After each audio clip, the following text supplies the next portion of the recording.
কামলা লোক লাগাইয়া মাটি কাটতে যাইয়া মাটির নিচে স্বর্ণের কলসিটা পাওয়া গেছে। এরে ভাই, এই কলসিটা আপনি রাইখা দেন।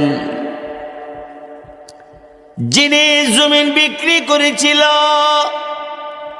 উনি ডাক দেয়া বলে, কি ব্যাপার, আমি তোমার কাছে জমিন বিক্রি করেছি, তুমি আমাকে স্বর্ণের কলসিটা কেন ফেরত দিতে আসলা?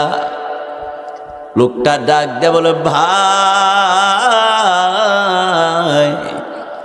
আমি একজন মুসলমান, আমি একজন মুমিন,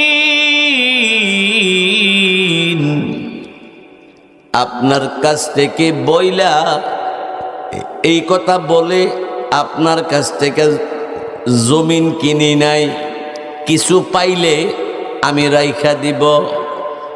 এই ভাই, এই জন্যে আপনার কাছে নিয়ে এসেছি। স্বর্ণের কলসি অনেক টাকার মাল, আপনি রাইখা দেন। যিনি জমিন বিক্রি করেছিল তিনি তখন ডাক দিয়ে বলল, ভাইরে, আমিও মুসলমান।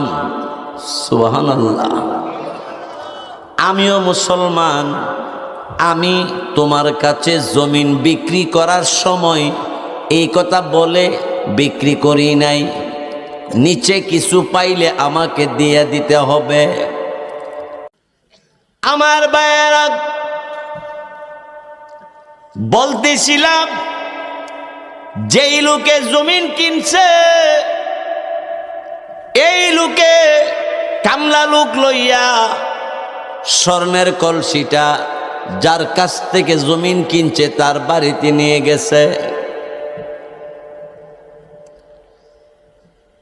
এবার যার কাছ থেকে জমিন কিনেছিল তাকে ডাক দিয়ে বলল, ভাই, জমিন আপনার কাছ থেকে কিনেছিলাম, পুকুর বানাইতে যাইয়া কামলা লোক লাগাইয়া মাটি কাটতে যাইয়া মাটির নিচে স্বর্ণের কলসিটা পাওয়া গেছে।